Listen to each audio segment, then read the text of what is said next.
Madam Vice Chancellor, I now call into session this special convocation of York University. We are gathered here today to celebrate the achievements of Jane Goodall. May our proceedings reflect the pride, dignity, and warmth of the occasion. Tentanda via, the way must be tried. Il faut suivre la voie nouvelle. We recognize that many Indigenous nations have long-standing relationships with the territories upon which York University campuses are located that precede the establishment of York University. York University acknowledges its presence on the traditional territory of many Indigenous nations. The area known as Takaranto has been taken care of by the Anishinaabe Nation, the Haudenosaunee Confederacy, and the Huron-Wendat. It is now home to many First Nation, Inuit, and Métis communities. We acknowledge the current treaty holders, the Mississaugas of the Credit First Nation. This territory is subject of the Dish with One Spoon Wampum Belt Covenant, an agreement to peaceably share and care for the Great Lakes region.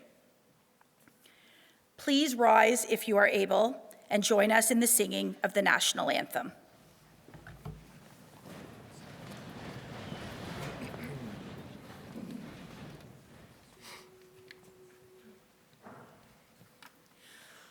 O Canada, o ma Bayonne, true patriot love, in all of us command, glowing hearts, see thee rise, dinongs amplituda, ton histoire tu les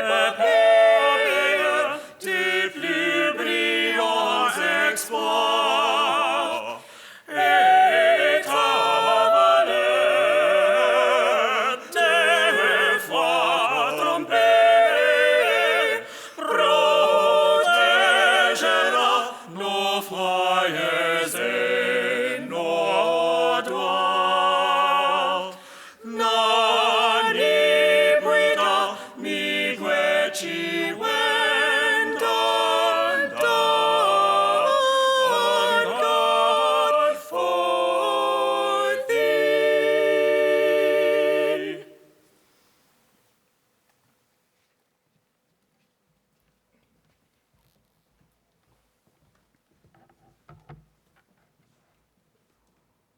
Please be seated.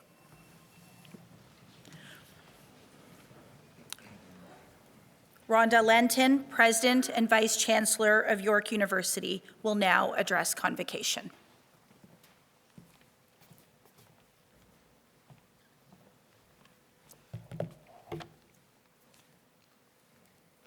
Thank you so much. Good afternoon, everyone. Bonjour, bonjour. I am absolutely delighted to welcome all of you to this special celebration in honor of our exceptional guest and honorary degree recipient, Dr. Jane Goodall. Science sometimes, not only, paints a pretty bleak picture of our future. Failure to respond to the damaging effects of climate change have been predicted, and we've seen evidence, to result in biodiversity loss, environmental degradation, water and food security risk, intensifying suffering, the loss of human life as well as animals, not to mention magnifying political conflicts and social inequality around the world. The One Health approach acknowledges that humans, animals, and the environment are interconnected, and that in order to advance one, we must fight for the health of all three. Many say that we are at an inflection point. Will we take individual and collective action and work together to identify and develop solutions that will ensure our planetary well-being? Or will we be complacent or even deny the evidence affecting us all? Looking toward the people that we have on stage and in the audience, we know that we have the talent, the diversity of ideas, and the commitment to shape the actions that need to be taken. Like many of you, I have long been inspired by Dr. Goodall's legacy. Throughout her life, Jane Goodall has conducted groundbreaking research, advanced conservation and environmental stewardship, and inspired advocacy for our planet and all of its inhabitants. Jane, it is an absolute honor to have you here with us today to recognize the remarkable impact that you have made across the world. I know I speak on behalf of all of us at York when I say that your achievements are an inspiration to us all. I want to thank you for everything that you have done and that you continue to do. We were talking about the frequency of her engagements within the year. I didn't think that there were that many days in the year, but she's a going concern. And I want to congratulate you on today's very well-deserved recognition.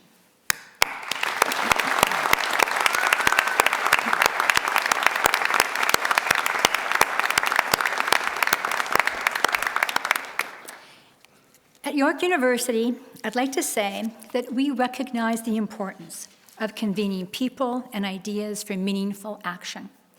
Since its inception, York has been a progressive, research-intensive university committed to enhancing the well-being of the communities that we serve by advancing research excellence, interdisciplinary knowledge translation, and collaborative partnerships that drive positive change both locally and globally. Advancing sustainability is a goal that underscores everything that we do, which is why our university academic plan includes an institutional challenge to strengthen our contributions to the United Nations Sustainable Development Goals. Our impact has been well noted. We have been recognized as a global leader amongst universities for 5 consecutive years in the Times Higher Education Impact Rankings, where we currently rank in the world's top 40 for our impact on the SDGs. Each of the faculties represented here today, Science, Health, and Lassonde School of Engineering, have played a critical role in elevating our sustainability leadership with cutting-edge initiatives, such as the UN UNITAR Global Water Academy, a joint initiative led by York in collaboration with UNITAR and various other partners to address the global water crisis, which is led by the inaugural director, Professor Sapna Sharma from the Faculty of Science. Or Connected Minds, a groundbreaking, collaborative, over $318 million research initiative led by York in partnership with Queen's University that is creating an international hub of expertise in socially responsible research and technology. Numerous projects by Lassonde that promote green energy solutions and a reduction in greenhouse gases, including a dynamic project led by Stronach International and Lassonde to develop and test a new generation of affordable electric micromobility vehicles. At the institutional level, we have announced ambitious goals to achieve net zero by 2040 or sooner, and we are well positioned to meet those aspirations through our various decarbonization initiatives. For example, just through a recent partnership with Noventa Energy Partners, the York community will leverage leading technology to convert wastewater into thermal energy. It's an initiative that could see our Glendon campus become the first net zero campus in Canada. We continue to move the dial on education, research, and partnerships across our campuses from Toronto to Costa Rica to India to support the Sustainable Development Goals. But each and every one of us must continue to do more to support global cooperation that translates our ideas, our research, and partnerships into positive change. There is perhaps nothing more important than this endeavor. For people like Dr. Goodall, it has become a hallmark of her life's work, and it is incumbent upon us to carry this forward. as our talented faculty, staff, contract instructors, alumni, students, and our honorary doctorates have proven time and time again, individual actions do make a difference. And by fostering dialogue and collective action, we can build a brighter, more sustainable future for us all. Jane, I want to congratulate you once again, and I look forward to hearing more from you shortly. Thank you all once again for joining us today and for being part of this incredibly special occasion. Thank you. Merci. Miigwech.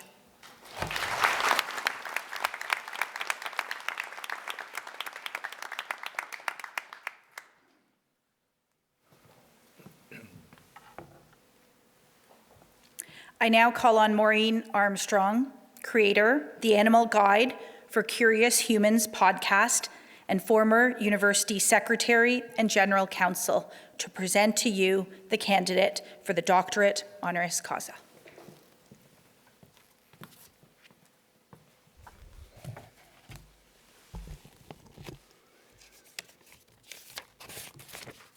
Good afternoon.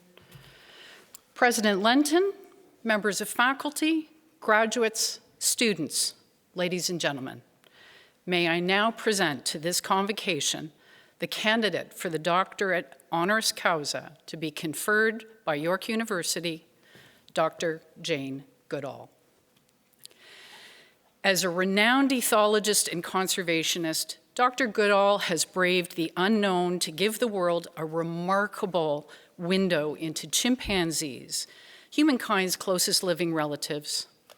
Through more than 60 years of groundbreaking work, she has dedicated her life to creating a better future for our planet and for all who call it home. When Jane Goodall first entered the forest of Gombe Stream National Park in Tanzania, the world knew very little about chimpanzees, and even less about their unique genetic kinship to humans. She took an unorthodox approach in her research, immersing herself in their habitat and their lives to experience their society as an observing neighbor. She came to understand them not only as a species, but also as individuals with emotions and bonds.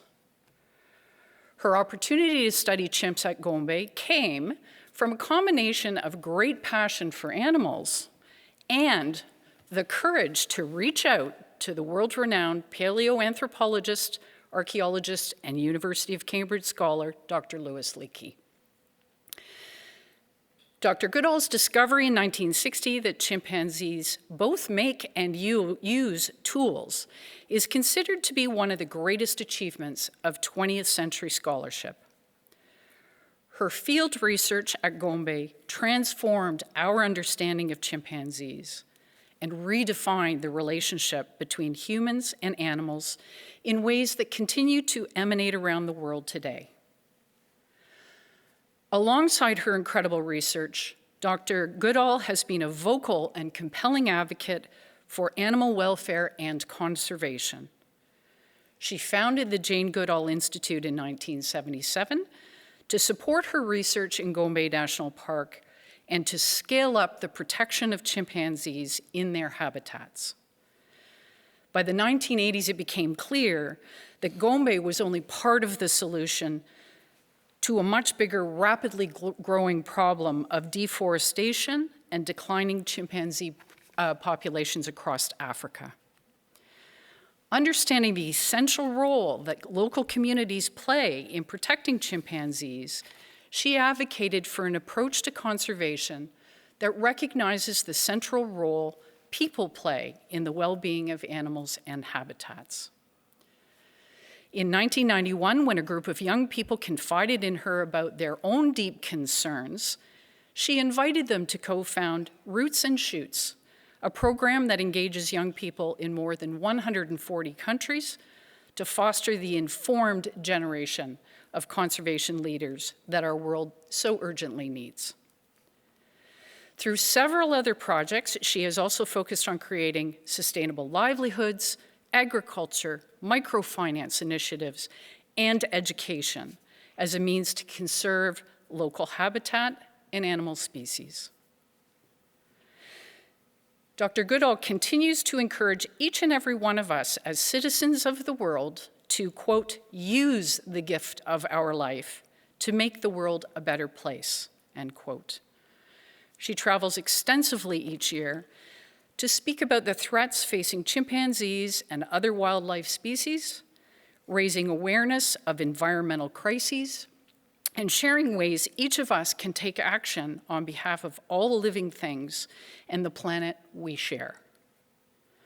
Hers is a message of hope, delivered in her public appearances, her books, she's authored many, a podcast called the Jane Goodall Hopecast, and documentaries like Jane Goodall, The Hope, and National Geographic's Jane.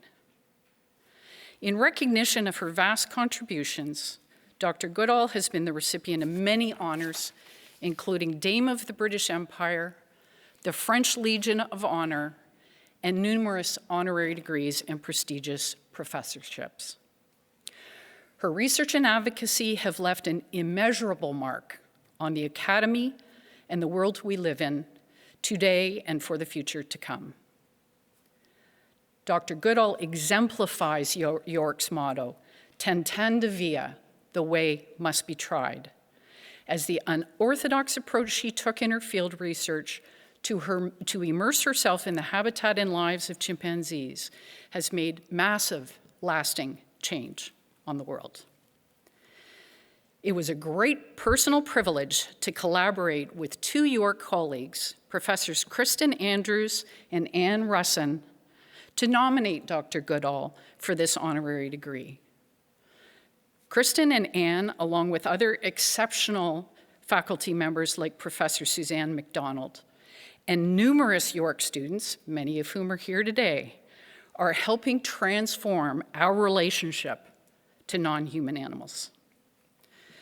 President and Vice Chancellor, I present to you Dr. Jane Goodall, candidate for the degree Doctor of Science, honoris causa.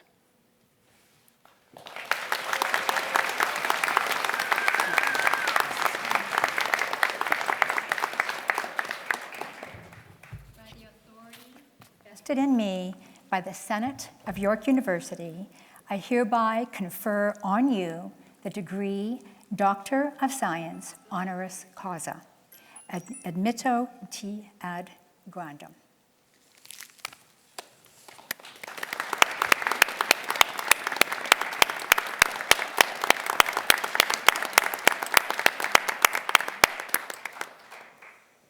You did that without even knocking off the hat. There we go. And we're just going to take a picture, I think. We'll just turn this way for a minute. We'll let everyone take the picture to join us.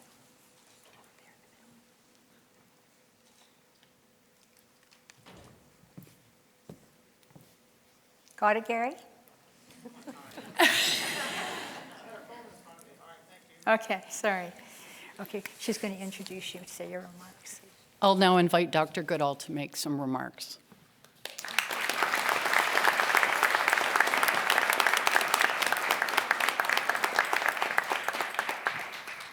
Well, good morning, everyone. And this is indeed a great honor. And I have to say, what a lovely ceremony with the music to start with. I love starting off with music. And I have to say that those singing the Canadian national anthem was very beautiful. So with that, I mean, I stand here and I hear all these things being said about me. And it's kind of strange. So I want to let you know how it happened, because I still don't really understand what's happened to me.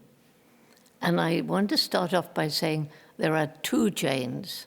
This one, standing here, just an ordinary human being, and then there's a sort of icon created by National Geographic Discovery Channel.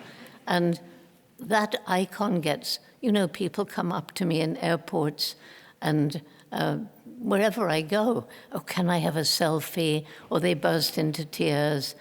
So how did this happen? I have a terribly hard job keeping up with the icon. But I want to go back to the beginning, because none of us can do anything alone, at least very, very few people. And there are those people in my life who've really helped me move along the road to bring me, age 90, to where I am today. Right now, here in this building, there's the Jane Goodall Institute Canada team with Bella, Alex, and Talia, and Susanna, who travels with me throughout the Americas, from Canada, America, and South America. And there are people like this in 25 countries where there are Jane Goodall Institutes, all of them helping us to make this world a better place, helping me to deliver my message. And I want to thank all of those people. And then there are some very interesting people I want to thank, but I start off with my mother, because I was born loving animals, and she supported that love. She didn't get mad when she found I'd taken whole handfuls of earthworms to bed with me. She said, "Jane, you were looking at them so earnestly, I think you were wondering, how do they walk without legs?" So very quietly, she just said, "We'd better take them back into the garden." So it was the same throughout my childhood. I grew up during World War II. So, there was no television, no social media, nothing like that. There was the wireless. There was a machine. It wasn't attached. It was a wireless radio, basically. And there were books.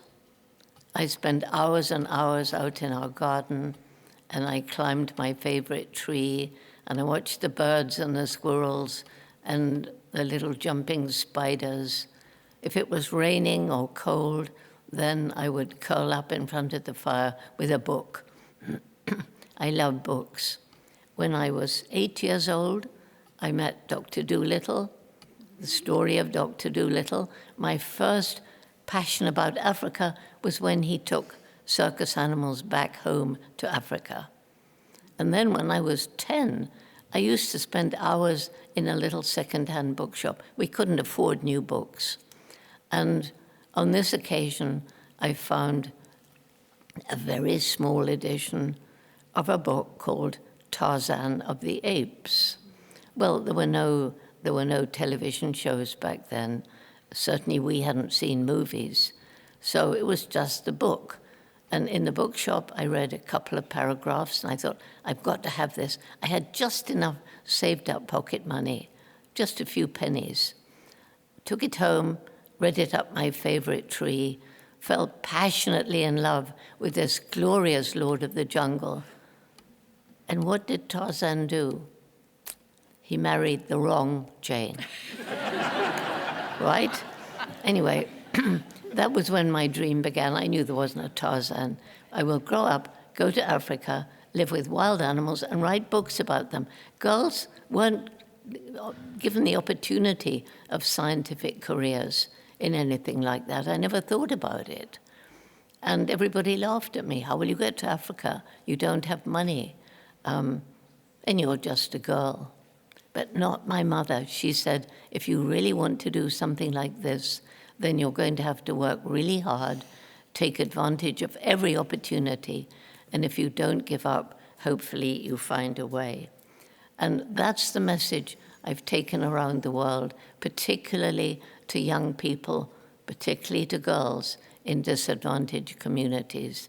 And I wish Mum was alive to know how many people have said, Jane, thank you. You've taught me because you did it. I can do it too. So how did it happen? I did well at school. I came second or third in almost every exam except arithmetic, which I hated. But although all my friends went off to university, we couldn't afford it. No scholarships back then. So I had to get a job. So Mum had just enough money for me to do a boring secretarial training in London. And because she taught me if you're going to do something, whether you like it or not, if you do it, give it your best. So I tried to become the very best secretary. I got a job, a good job. Then came opportunity. A school friend invited me to Kenya, where her parents had bought a farm. So I couldn't save money in London. I went home. I worked as a waitress, jolly hard work, for about 5 months until I had saved up enough money. It was a return fare. Kenya was under British colonial rule, and you couldn't go unless you had money to make sure you could be taken home if you were not a suitable citizen of Kenya or visitor to Kenya. And no planes in those days except very expensive ones. So I went by boat. And you should have gone through the Suez Canal, but there was a war between Britain and Egypt. Oh, we have so many wars, don't we? Isn't it sad? Anyway, the Suez Canal was closed, and so the boat went all the way around Cape Town. So the first place I set foot in Africa was Cape Town. And my mother had friends there, and they'd written to her and said, "Don't worry, we'll look after Jane for the 2 days that the boat's here." So it was really exciting. But then, you know, the iconic Table Mountain, and there were Africans dressed in their national costume. I didn't realize that this was a show for tourists. I was just very excited, naive, young, 23. And then I began noticing on the doors into the restaurants, hotels, all over the place, were words in Afrikaans. And so I said, what do these words mean? White people only. I wasn't brought up that way. My father was a congregational minister. We didn't judge people by the color of their skin, their culture, their language, their nationality, but by who they were as humans. So I couldn't wait to leave South Africa. It was the height of apartheid. And got to Kenya, it was much better. It was just on the brink of becoming independent of British colonial rule. Stayed with my friend, and that's when I heard about Dr. Louis Leakey, famous paleontologist, who was mentioned earlier. And somebody said, Jane, if you're interested in animals, you should meet Louis. He was curator of the Natural History Museum. So I went, made an appointment. He took me around. 2 weeks before I met him, his secretary had suddenly quit. He needed a secretary, and there I was. So you never know what something in your life is going to lead to. So I'm surrounded by people who can answer all my questions about the mammals, the birds, the reptiles, the insects, etc., of East Africa. And he took me to the famous Dig Olduvai Gorge in the middle of the Serengeti Plains. All the animals were there back then. I mean, and there was no road to Olduvai. There was no proper road to even from Ngorongoro to Serenera, for any of you who have been there.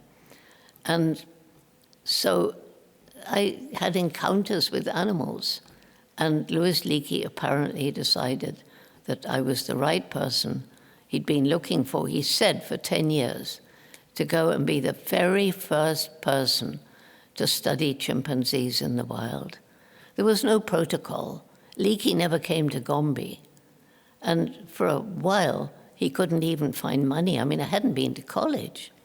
But finally, he got money for 6 months. The British authorities, it was Tanganyika back then, a girl on her own in the forest, ridiculous. But in the end, because he never gave up, well, all right, but she can't come alone. So who volunteered to come with me? That same amazing mother. So I had money for 6 months. She could come for 4. And she boosted my morale because for 4 whole months, the chimps took one look at me and vanished into the forest. And I knew if I didn't see something significant, then when the 6 months' money ran out, that would be the end. And I would have let Louis down. So Mum played an invaluable role by boosting my morale, saying, Jane, you found that peak, And from that peak, you've seen how chimpanzees bend over branches to make sleeping nests at night. You're learning about the calls they make, the foods they eat. You're learning how sometimes they travel alone, sometimes in small groups, sometimes the members of what we now know is a community of about 50. Nearly all of them come together with lots of excitement if a new fruit becomes available. So she said, you're learning more than you think.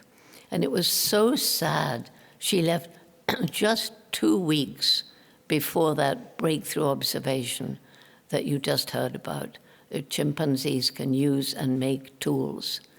But at this point, obviously, I was talking about people who helped me reach the place I am now, and one of them was Louis Leakey. But then comes the next. One chimpanzee began to lose his fear before the others, and he had lovely white hair on his chin, and I called him David Greybeard. And it was David Greybeard who was letting me a little bit closer, and through my binoculars on that magic day, I saw him using grasses, picking leafy twigs and stripping the leaves to make tools to fish for termites. And so that really changed everything. I wished that Mum had been there to share the excitement.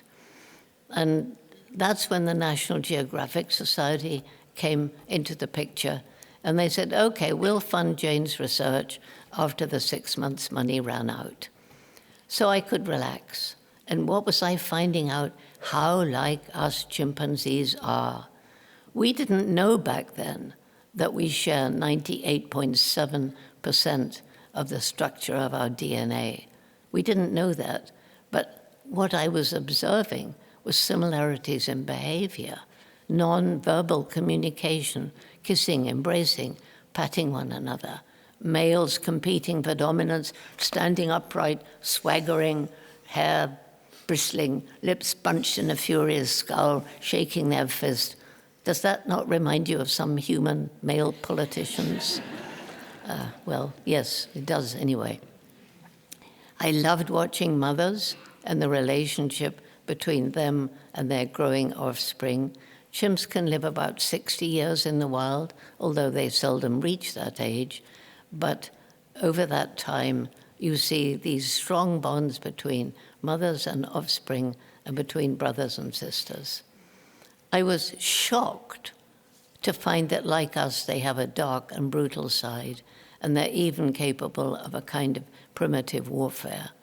But just like us, they also have a loving, compassionate, and truly altruistic side, as when an unrelated adult will adopt an orphan whose mother has died. I'd been with the chimpanzees about 1.5 years when I get a letter from Louis Leakey telling me that he picked me to do this because I had not been to university. He said, I wanted someone whose mind was uncluttered with the very reductionist attitude of science at that time towards animals. But now I want your work to be recognized by the scientific community, which, of course, when rumors of it came out, the scientific community, by and large, was not prepared to accept it. Why should we accept what this young girl says? She hasn't even been to college. There were those saying, well, you know, people only know about her because she's on the cover of National Geographic. And she's only on the cover of Geographic because she's got nice legs. So if somebody said that now, they'd be sued, right? But back then, as all I wanted to do was study the chimps, and the Geographic was giving me money, and if that was because I had nice legs, thank you, legs. So anyway, I get to Cambridge. Can you imagine I was nervous? I'd never been to college, and Leakey's got me a position to do a PhD in ethology. I didn't even know what ethology was. And he said, we've got no time for an undergraduate degree. Think what I felt like when so many of these professors of whom I was nervous told me I'd done everything wrong. Chimpanzees having names, no, that's not scientific, you should number them. talking about personality, mind, emotion, those are unique to humans. And you cannot have empathy with animals and be a good scientist. You've got to be objective. You cannot be objective if you have empathy. Well, luckily as a child, I'd had a wonderful teacher who taught me that in this respect, those erudite scientists were completely, totally wrong. That teacher was my dog, Rusty. You cannot share your life in a meaningful way with a dog, cat, rat, horse, parrot, I don't care what it is, and not know we're not the only beings with personalities, minds, and emotions. And I know for a fact it's possible to be absolutely objective, even when you're crying inside because of what's happening in front of your eyes. So anyway, I got my degree, and I went back and I built up this tiny research station in Gombe, now Gombe National Park. And they were the best days of my life because I could spend time out in the rainforest. And I got to understand the ecosystem of the forest. I got to understand how every plant and animal had a role to play and how they were all interconnected in maintaining this ecosystem. And I see it as like a tapestry. And every time a species disappears from that ecosystem, you pull a thread from the tapestry. And if you pull enough threads, that ecosystem will collapse. We depend on the natural world. We're part of it, and we depend on it. Food, water, air, clothing, everything. But we depend on healthy ecosystems. And the one thing that makes us more different from chimpanzees, other animals, than anything else is the explosive development of our intellect. So how is it possible that the most intellectual creature that's ever walked the planet, as far as we know, is destroying its only home? We've only got planet Earth. There may be the Elon Musks of the world saying, oh, we're going to find another planet where people can live. But maybe that'll happen, maybe it won't. And we're destroying our only home.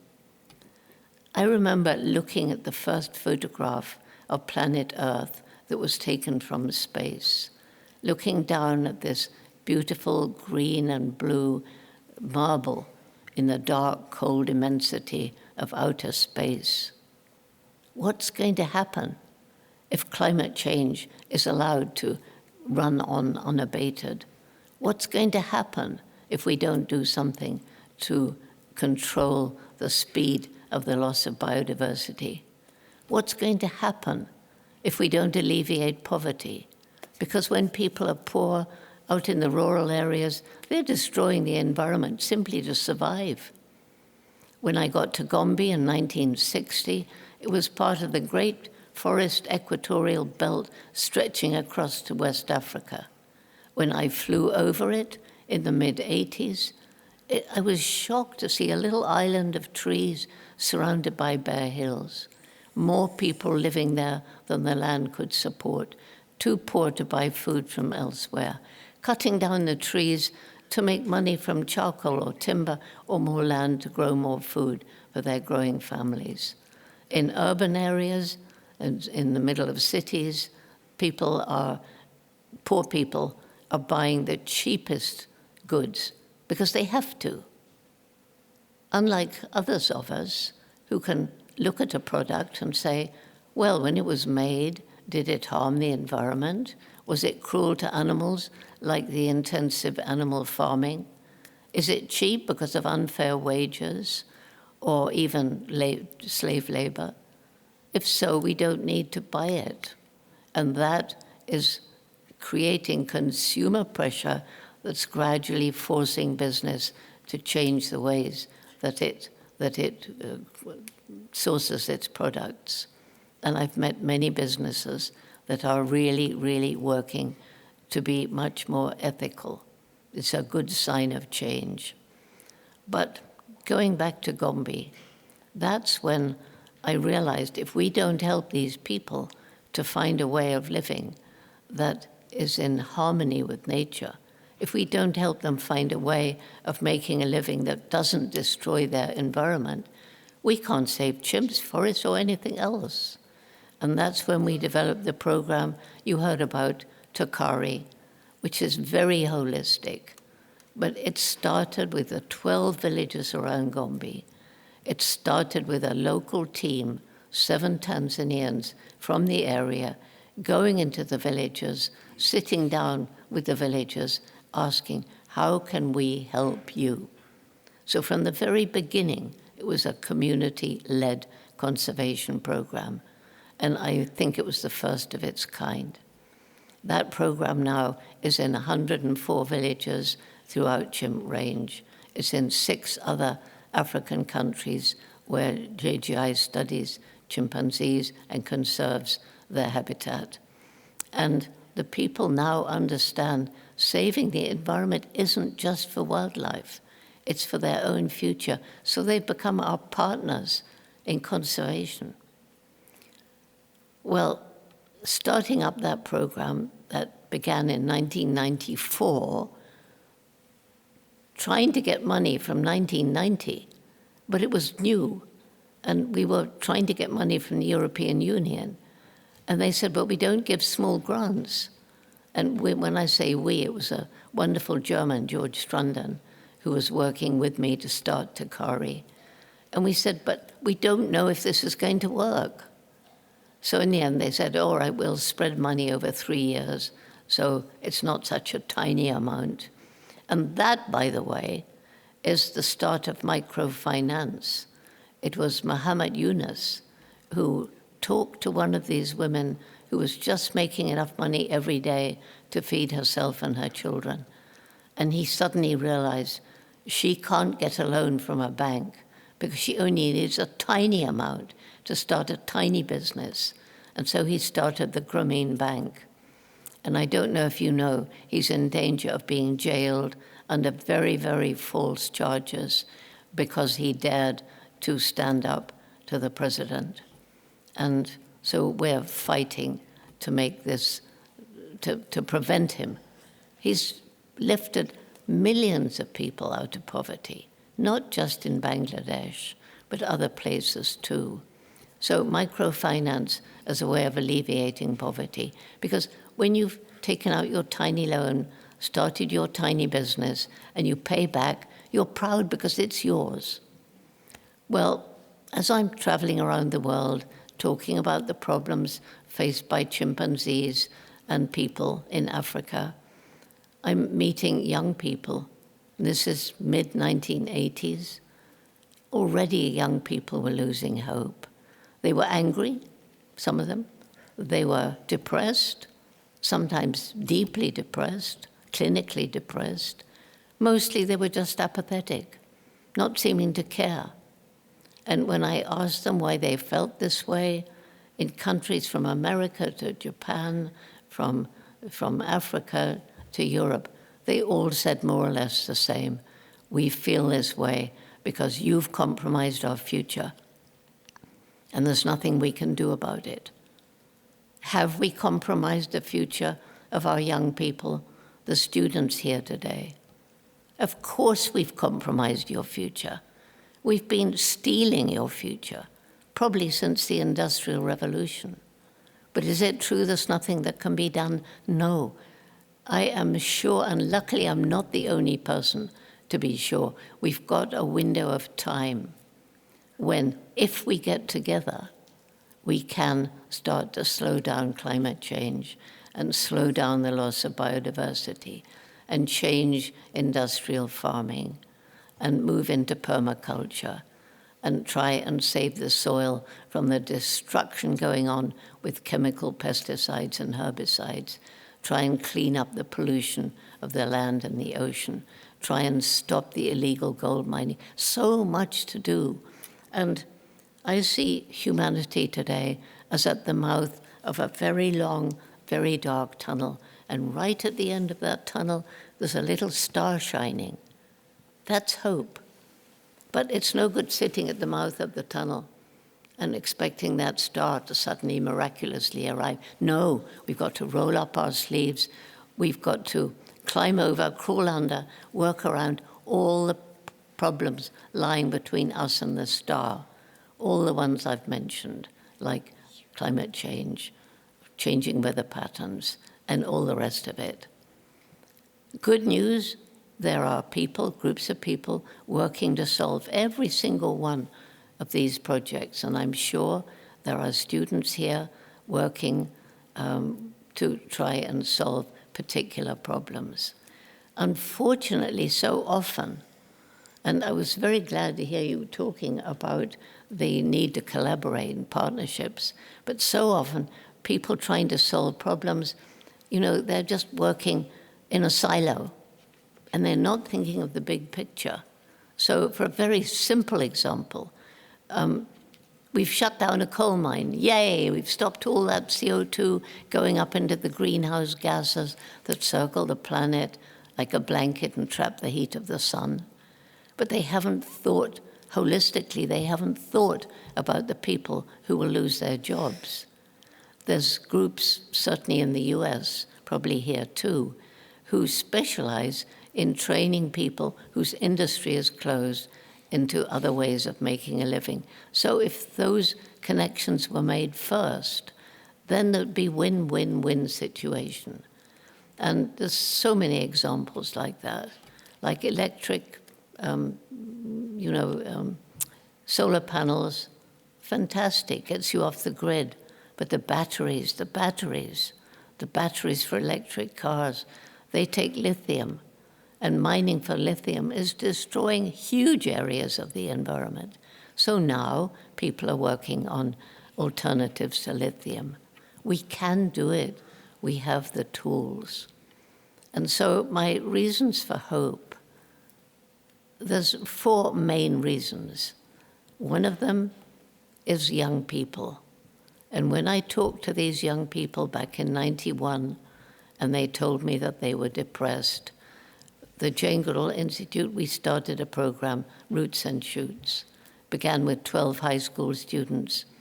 And we decided that the main message would be every single one of us makes an impact on the planet every single day. And we can choose what sort of impact we make. Secondly, because I was understanding how everything is interrelated, each group chooses 3 projects, one to help people, one to help animals, one to help the environment, or one big project that encompasses all 3, many projects like that. And that program is now in fewer than was announced. That's out on the internet, and how you ever get a mistake on the internet out of circulation, I fail to understand, because we're actually active in 70 countries, but really active, with members from kindergarten, university, everything in between, and more adults forming groups. And these young people, when, knowing the problems, being empowered to take action, even in poor communities, changing the world, planting trees, growing organic vegetables in their school gardens, volunteering in soup kitchens, raising money for refugees, whatever. It's young people, they choose the projects. So the projects differ depending on the environment, their age, their country, sometimes their religion. One thing that's come out of Roots and Shoots, which wasn't really planned at the start, is that we try to bring members together from different countries. It's usually virtual. We've done it a few times face-to-face, but of course that's expensive. And when you bring young people together from different countries and cultures and religions, they come to understand that far more important than the color of your skin, your religion, your ethnicity, is the fact we're all human. We all laugh, we all cry, we all love. Sadly, it seems that many of us all hate. And that's something that we can do something about. with the right education and bringing people together so that they get the feeling of shared humanity. So my next reason for hope is the human intellect. We are beginning to come up with solutions. And the more the problems become real, the more humans rise to tackle those problems and find ways of living in greater harmony with the natural world. And we as individuals can think about our own individual footprints as we walk through life. Next reason for hope, nature is so resilient. Give her a chance, and she'll come back and clothe even places we've totally destroyed. So if you fly over Gombe today, no more bare hills, seeds lying dormant in the ground because the people have stopped cultivating on the really steep slopes. The trees are coming back. Some of them already have come back. And so satellite imagery shows the difference between 10 years ago and today. And the biodiversity comes back too. Animals on the brink of extinction can be given another chance. One example here is the Vancouver marmot. They were down to 12 individuals. But when you get somebody who's passionate, then these animals can have another chance.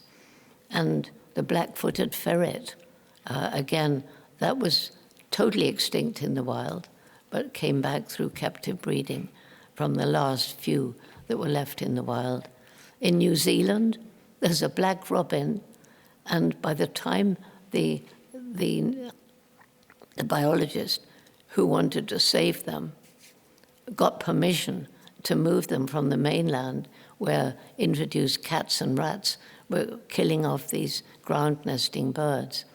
There were only 7 left, and he took the 7 to an offshore island where the cats and the rats and the stoats couldn't go.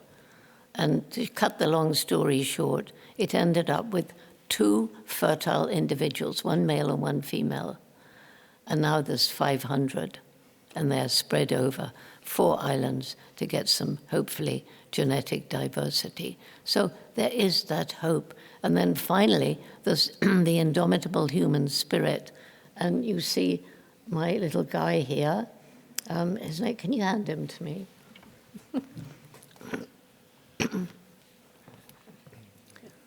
This is a very famous person. His name is Mr. H.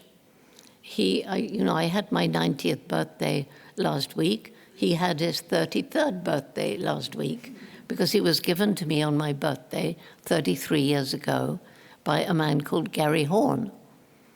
Gary Horn thought he was giving me a stuffed chimpanzee for my birthday, but I took his hand and made him hold the tail. Gary, chimps don't have tails. Gary was blinded when he was 21 in the US Marines. He decided for some odd reason to become a magician.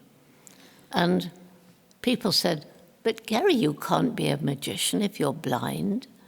And he's so good, the children for whom he does shows don't know he's blind.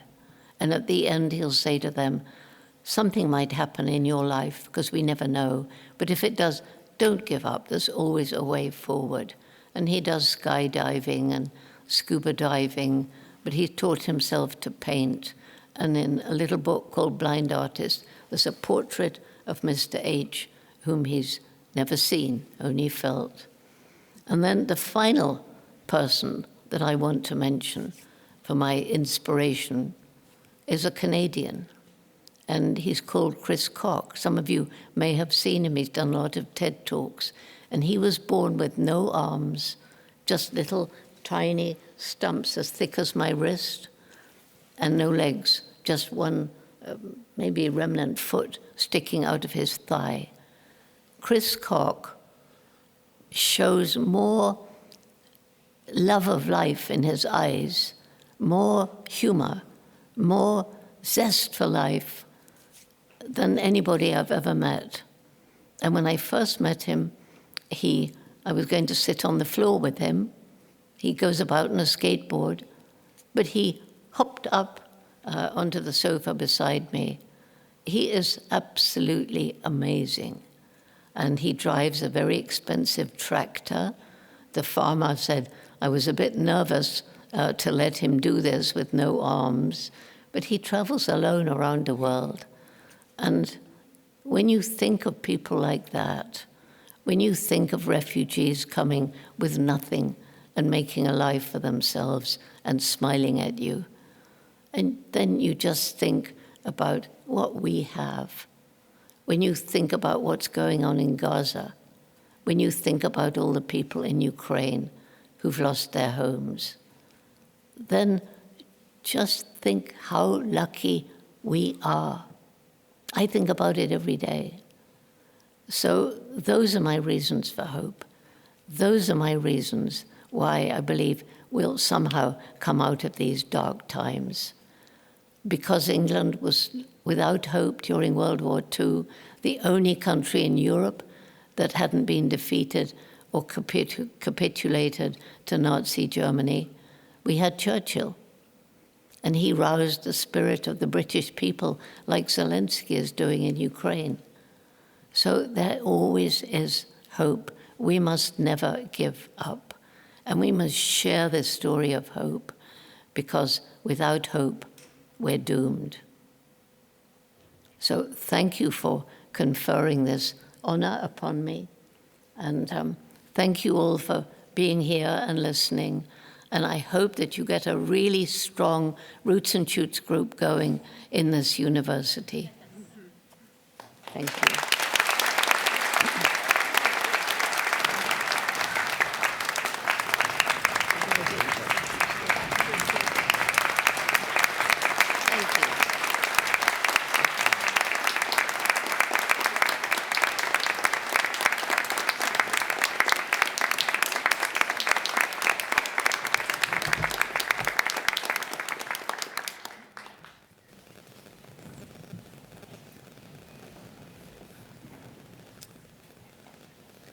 Before the close of this ceremony, we'd like to invite everyone to a Q&A session with Dr. Goodall and President Lenton. For the audience, you may remain in your seats. For the platform, we will exit, disrobe, and then take a seat in the audience. The Q&A session will start in about 10 minutes after the close of the ceremony. May this university continue to flourish for all those who love truth and justice. May we be worthy of its demands and faithful in its service. Because we have shared this time together at York University, let us remember and preserve its values: knowledge, generosity, diversity, and ceaseless effort, in the name of those who have gone before and for the good of generations to come. Let us depart with strength, courage, and gratitude, in the knowledge that each end is the beginning of new and greater challenges. Vice Chancellor Lenton, this convocation of York University is now dismissed.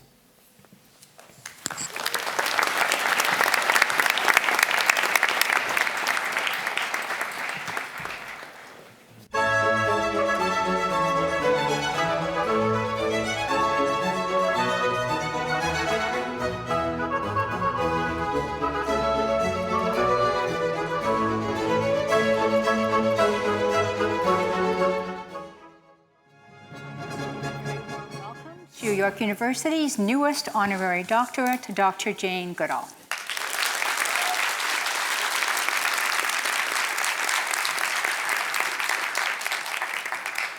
So we made reference to all of that busy tour that Dr. Goodall is on, which means we really only have time for a couple of questions with apologies.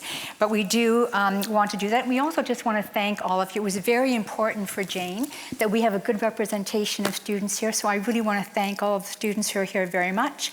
We also have our board chair, our chair of Senate, members of all of the faculties, and invited guests. So thank you all so much.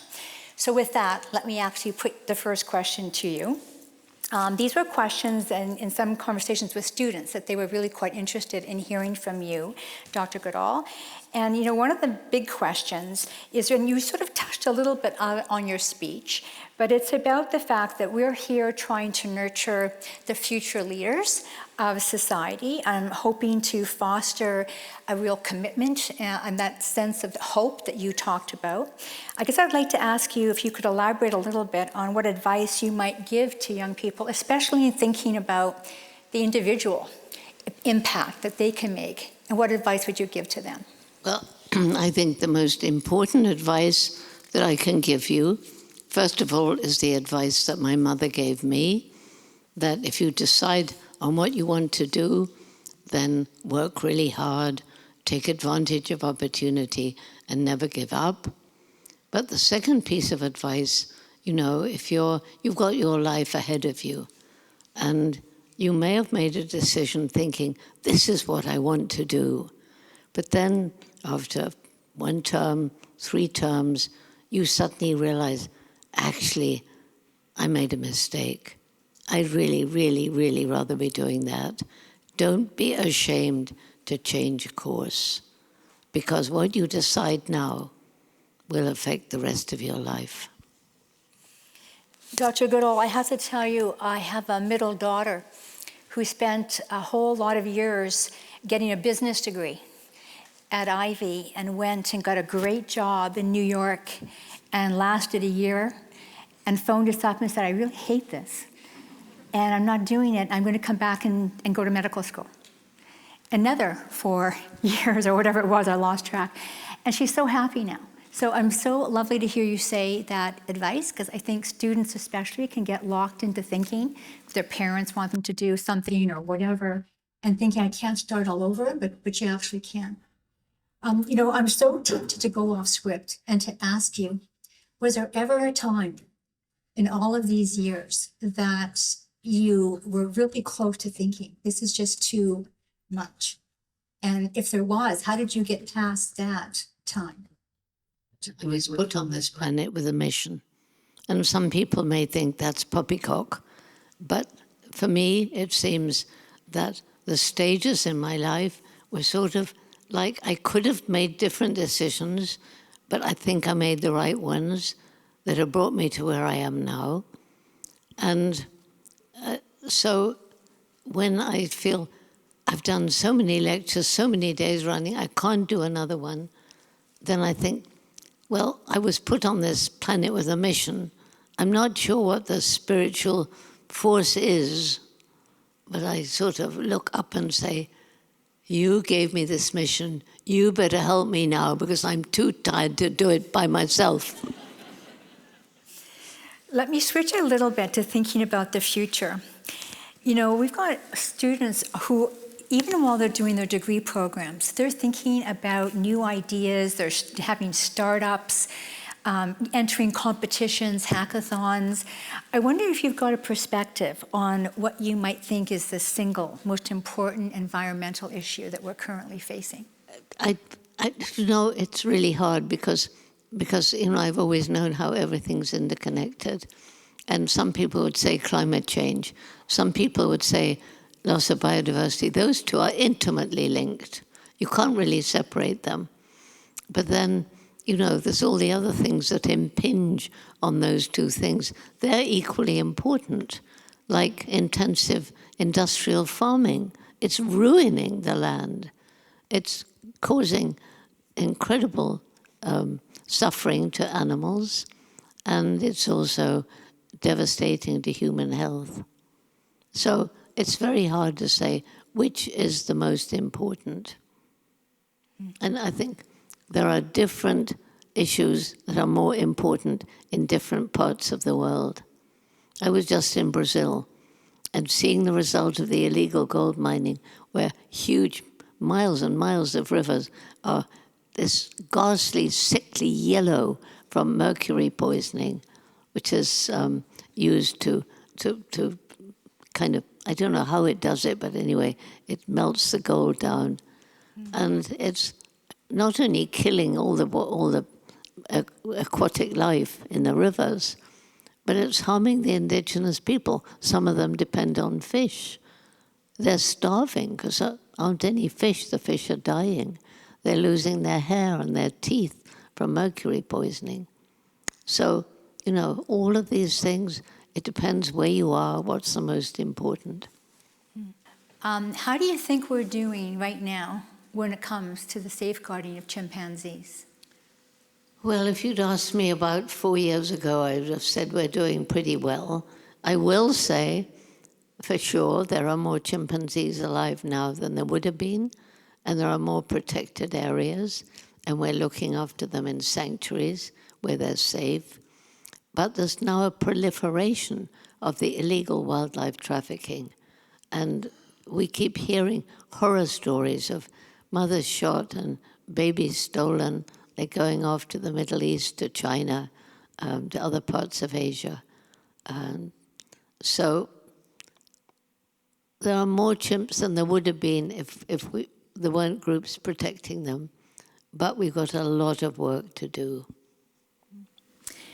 Listen, on behalf of everyone in the room, I would so much like to thank you for your remarks. And just if there's any final comments that you would like to give to us before you depart, it's over to you. Say that again. Any final comments that you would like to leave? Yes, I have a final comment for all of you. Just remember, every single day you live, you make an impact on the planet, and you can choose the impact you make. And now I'm going to say one more thing. I discovered about 5 years ago in Tanzania, where Roots and Shoots began, that the young people, we bring them together from different regions to share, the projects that they're doing, to get inspiration from each other. And I found that they were saying at the end, getting in a group and saying, together we can. In other words, we can save the planet. And I said, yes, we can. We have the tools. We have the knowledge. We know what we have to do. But do we have the will? So then they started saying, together we can. Together we will. And I said, yes, because together we must. So I would like to end this by everybody joining in, if you believe that this is true, and I hope you do, then we should all stand up and we should say, oh, I didn't know that was there. It's not mine. It's mine. So just listen first. Together we can, together we will, together we must save the world. So 1, 2, 3. Together we can, together we will, together we must save the world. Thank you. Thank you. Thank you. You must. Perfect.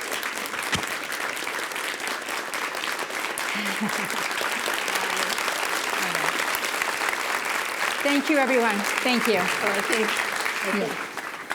I think you deserve a proper.